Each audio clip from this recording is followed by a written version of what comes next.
When man was created, he was given, alipatiwa mamlaka juu ya vitu vyote Mungu aliviumba. Na hapo ndio shetani alikasirika. Shetani hakukasirishwa na binadamu kukuja. Alikasirishwa na binadamu kuchukua kazi ambayo yeye mwenyewe alikuwa anaitaka. Gani? Binadamu alichukua kazi ya utawala wa dunia. Ndio representative wa Mungu. Binadamu alipatiwa nguvu na mamlaka ya kutamaraki na kushika dunia. Na hiyo ndio kazi ile shetani alikuwa anataka, kwa sababu he was the archangel. Yeye ndiye alikuwa yule Lucifer, muimbaji mkubwa, ndiye alikuwa na sifa na mambo makubwa kule mbinguni. Sasa ukiona waimbaji wakiimba, hiyo ndio kazi ilikuwa ya shetani. Bwana Yesu asifiwe sana. Sasa iliponyokwa, yani kwa sababu alipata ule umaarufu mkubwa sana mpaka akakuwa na kamaringo. Na ukiona waimbaji wanakuaga na hiko kakitu, sijui ni kwa nini, ama ni kusabasiwa na sabasiwa. Unakuta mwimbaji ni mzuri, anaimba vizuri, lakini siku mtamsifu hapa, oh my God, siku mtamsifu atatembea ni kama amewekwa pumzi. Sasa hata kikanyaga. Kuna jamaa mwingine hapa tulikuwa naye, rafiki yangu, siku moja tu akasifiwa hapa kwa sababu ya uimbaji. Aliimba vizuri sana, alikuwa anacheza keyboard na anaimba vizuri sana. That day nilikuwa nimeenda mlimani kuomba. Wakati nilirudi tu nilimkuta, kwa sababu nilikuta sifa zinamiminika kwa page yetu ya Facebook ya WhatsApp. Niliona wanamcomment, oh, that was powerful, that was man of God, you are going far, man of God, you are going what, man of God, you are doing what. Sasa nilipoingia tu hapa nilikuta akitembea, wenye niliona akitembea sio vile alitembeanga, kwa sababu alikuwa anatembea ni kama dunia imekuwa na miiba. Sasa alikuwa anatembea ni kama ameenda kule kwa Jupiter. Bwana Yesu asifiwe sana. Ndio nikauliza ni kwa nini jamaa amekonjeka miguu ama ni mikono. So that is how life was. Na ni kitu ilikuwa mbaya sana, kwa sababu it is a stronghold. Unforgiveness is a stronghold. So each stronghold, it causes a lot of damage in people's lives. Unakuta umeenda, ulikuwa genuinely ulikuwa nataka kuachilia, lakini genuinely ule mwingine yako na pale alikuwa nataka information. What is that? Hiyo act ya wewe unataka kuachiliwa, kumbe na yeye yule anataka information ndio apate kitu ya kwenda kufuga watu. Ni nini hiyo secret? Yani hiyo ukora ya wewe utoe, lakini huyu ako hapa ndio asikilize, ajue wewe unaenda ulifanya nini, ndio aende akuuze huko, ndio ukuje ushikwe. Hiyo ndio kitu tunaita stronghold. The idea behind the act. The idea behind hiyo ka act, kitu hicho kinafanya huyu akudanganyiririe. Hicho kitu kilifanya kibox kitengenezwe. Hicho kitu kilisema sakramenti ikuje. Hiki kitu kilisema hii ifanyike. That act. Bwana Yesu asifiwe sana. Mimi nilikuwa katika hiyo hali ya kukosa kusameheana. Niliteseka miaka 7 kwa sababu ya kubeba mtu ambaye anakula raha mbali sana. Nilibeba mzigo mbaya, nikashikwa na ugonjwa ya kidoda ya tumbo. Sasa kidogo pressure ndio hiyo, nikaenda hospitali, nikaambiwa pressure imeanza kupanda. Kidogo nikaenda hospitali, nikaambiwa cholesterol imeanza kupanda, kwa hivyo the next move sukari itapanda. Ikafika mahali nikaanza kukunywa pombe. It's a real story. Ikafika mahali nikaanza kukunywa pombe chakari. Nikakunywa Glenfiddich zikaisha, nikakunywa Jameson zikaisha, nikakunywa Viceroy zikaisha. Unakumbuka nilianzia Glenfiddich nikiteremuka, kwa sababu Glenfiddich unaambiwa ni ya miaka 35, ni ya miaka 12 tangu itengenezwe, and that is how expensive it is. Pesa tunaenda tukipunguka, unateremuka hiyo klasi nyingine. Kaingia kwa green what? Yatakwata Jameson. Unaingia kwa Jameson. Jameson nayo ni 4,000, 5,000, unateremuka. Unaingia kwa Viceroy mziga ni 1,200, unameza. Hiyo inakusustain kiasi miezi 2, 3, 4. Bado unayeyuka. Unajua tu pesa tunaendea venye unakunywa. Kwa sababu unakunywa with anger. You want to get drunk. Na kwa sababu you have so much anger in you, haulewi. Kwa sababu bado unakumbuka. Ageje kwa kwata. Sasa unasikia story bwana kuchocha huko wanaume kwa sababu unaewa explainia venye umefanyiwa ile mambo umefanyiwa. Ule imagine wote milioni magana kupoteza milioni 300 na bado una survive. Sasa unakaa kwa ba una explainia wanasema kai. Gradi. Sasa hiyo gradi it is on your cost. Because of what? Unforgiveness. Kwa sababu nilikuwa na hasira ajabu. Nilikuwa na hasira. Ati siku hiyo nilikuwa tu kusikia kuchinja mtu, lakini badala ya kuchinja mtu nilianza kujichinja kwa kukunywa hizo makemiko. Siku hiyo ndio nikauliza, nikakuta watoto wote wanalia. That is how you damage your family. You damage your children. You damage the people. Hapo area kwetu ni area ya matajiri. Matajiri wakienda home wote walikuja kwanza kuja kuangalia what happened. Kwa sababu waliona nikibebwa na wanajua mimi ni mtu msonko, ni mtu mkubwa. Waliona nikibebwa. Alafu kale kachupa kalidondoka kutoka kwa mfuko. Ni yako. Sasa mpaka mama mmoja alikuwa hapo mpasta kwa Tumuising, bibi ya Tumuising. Alipiga duru. Akauliza, "What is this? Pastor, what is this?" Sasa waliomba, wakapiga magoti wote wakaanza kuomba. Ni nini? Kwa sababu ya nilibeba kutosamea, kwa sababu I spoke it out. That is the day I spoke it out. Nikasema what has happened in my life. Because nilikuwa nimereduciwa, nimekuwa zero from having fleet of cars in my compound. Nimekuwa zero kwa sababu ya binadamu. Bwana Yesu asifiwe sana. Kwa sababu ya kubeba ule mzigo. Nilikunywa, pesa zangu zote zilikuliwa na watu huko. Alafu tena nilikuwa na visichana vingi vinanizunguka. Kila kitu yani ilikuwa maisha London. Lakini by the end of it nilijikuta maisha korokocho. When you have the spirit of unforgiveness in you, you lose the power to fellowship with God. Haupati nafasi ya wewe kukaa na Mungu, because unforgiveness, kutokusameheana, kunakaanga kwa moyo wako. Kwa hivyo katika moyo wako pia ndio Kristo anafaa kukaa. Bwana Yesu asifiwe sana. So fellowship, muunganiko ule, mkusanyiko wako na Mungu unaisha, kwa sababu there is no room for that. Ndio unakuta mtu anajipata ameenda kuabudu shetani, kwa sababu Mungu alinyimwa nafasi. Mungu aliondolewa kwa moyo wako, kwa sababu ni wale gile kolekera mundu ucio. Ukimuona tu unasikianga kutapika. Ukimuona unasikianga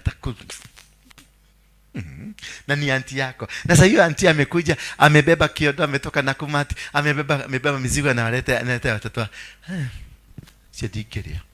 Because you hate. Meaning when you hate, you get out of the realm of the spiritual empowerment of God. You lose the fellowship. The fellowship that you're supposed to have, you lose it completely. Hawezi tena kukaa ukiitwa mtoto wa Mungu, kwa sababu already umenyima Mungu nafasi ya kukaa kwenye maisha yako. Therefore you lose when you don't forgive, you lose the fellowship. Number 2, you keep certain. When you don't forgive, unamweka shetani karibu na wewe. Bwana Yesu asifiwe sana. Because from then shetani atakuwa akizungumza na wewe, akikwambia ubaya ya huyu, ubaya ya hii, ubaya ya hii, akikwambia kwenda huko ujivuge bomu wamalize wote, because they are not supposed to live. Enda huko choma hiyo nyumba. Enda huko wewe jinyoge. Yaani shetani anakuwa tu anakubebeleza na anakupatia maneno mazuri ya venye unafaa kufanya. Bwana Yesu asifiwe sana. Kwa nini? Kwa sababu umekosa ile fellowship na umemkubalisha shetani amekaa kwako. Ndio inaitwa you keep Satan closer to you. Wakati unaenda kukombolewa unapata kuna kashida fulani kamejichomosha, unakuwa diverted. Why?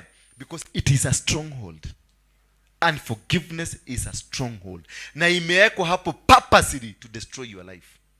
It is there to make sure. Na inatembeanga, unforgiveness inatembeanga na kitu kinaitwa monitoring spirit. Because they will know kesho ndio unaenda kufunguliwa Beatrice. Sasa hiyo ndio unaambiwa kunywa dawa. Sasa hiyo wakati unaenda kufunguliwa ndio unakuwa tempted, unaambia mtoto, "Waambie si yuko." Chukua simu waambie si yuko. Sasa naye mtoto, kwa sababu Unajua mtoto ana report. Inatangwa reported what? Reported speech. Ameniambia nikwambie amelala. Ama ni mgonjwa alienda, ameniambia nikwambie ni mgonjwa anadungwa sindano. Ako wapi? Ako hapa, lakini ameniambia nimwambie anadungwa sindano. Sasa una feel for that. Ukaiguadha. Kwa sababu hiyo ndio siku ile ilikuwa imetengwa kwa ajili ya ukombozi. Bwana Yesu asifiwe sana. Because it is a stronghold. And when you are operating under a stronghold, wakati huko kwenye msingi ama ngome, hauwezi kujitoa. Unahitaji mtu akutoe. Hauwezi kujitoa wakati unaoperate kwenye ngome, kwa sababu wewe mwenyewe haujui. Ni kama sasa juzi hapa Ngong nilienda nikakutana na jamaa mwingine, ni mwenda wazimu. Ninamjua, alikuwa anaitwa Nganga, lakini hakuwaka mwenda wazimu. Sasa mimi nikasimamisha gari, nikamuita Nganga, nyokwa. Nikamuita oka, joke atia nogweno. Akanituzi, nikamwambia oka tu. Akaniambia ndienda kanidithia kana goroki. Mimi sitabiagi na waenda wasimu. Na jamani mwenda wasimu hana hata nguo, ako uchi. Nilikuwa nataka nimuite, nimrushe kwa gari yangu niende nimnunulie nguo. Lakini aliambia hatabiagi na waenda wasimu. Mimi aliniona mimi ndio mwenda wasimu.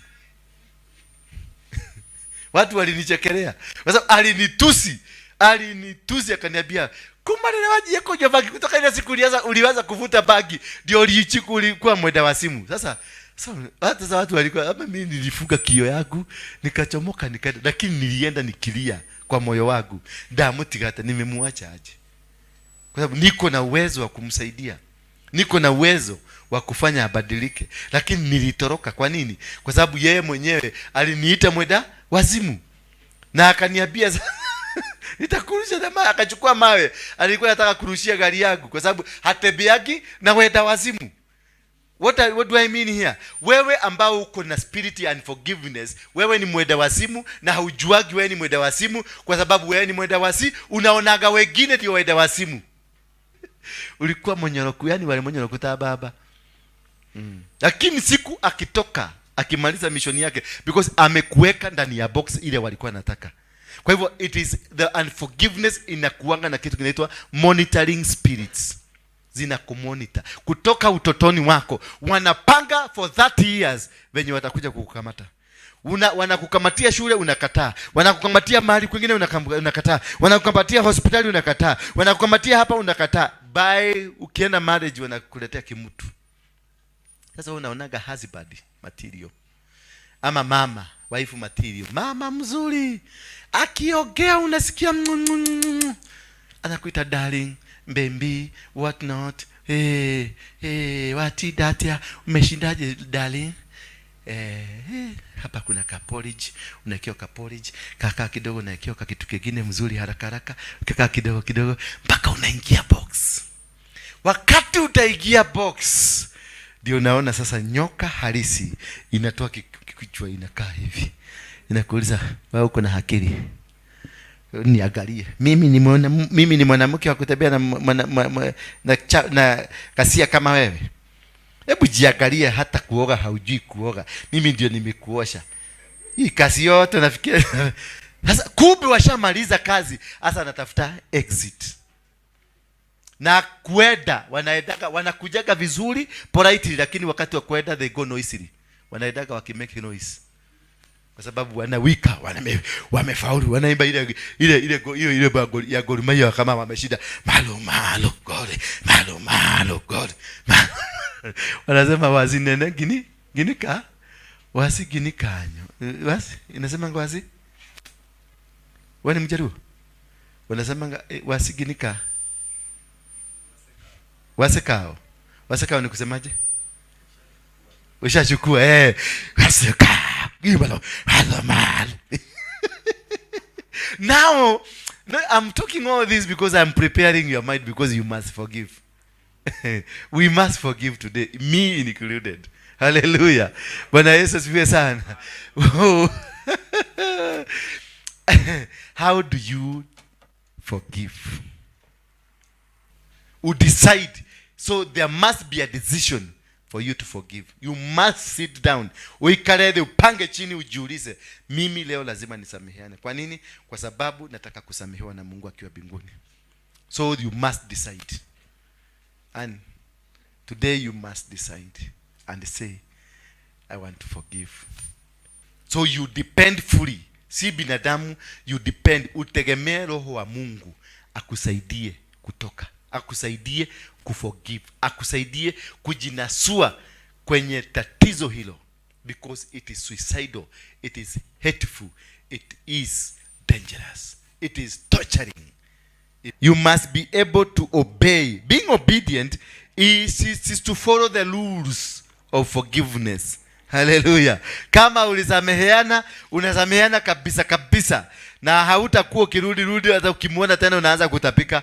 Unasameheana na unampenda na una forget. He who that will cover an offense, it is because he is seeking love. So when you forget, you are seeking love. Unatafuta upendo kwako, si kwa huyo mtu. Usiwahi tafuta upendo kwa huyo mtu. Usiwahi kutafuta amani kwa huyo mtu. Jitafutie amani. He who, anga, makasiriko. Nani mwenye hapa ako hana makasiriko? Inua tu mkono wako kama haunaga makasiriko kabisa kabisa. Unakoseago, unasema asante. Angalia venye umekuja sura tu. Hiyo sura venye umekuja tu. Nimemwambia unakoseago. Atia. Au aje nikusamehe aje. Bwana Yesu asifiwe sana. Now let us look at anger. The root cause of this spirit of anger is tension from past hurts and guilt. Anger is as a result of past hurts. Kule ile vituko umefanywa kwa maisha yako. The past is a root ya maudomalia we kitu. Ile vitu umefanywa.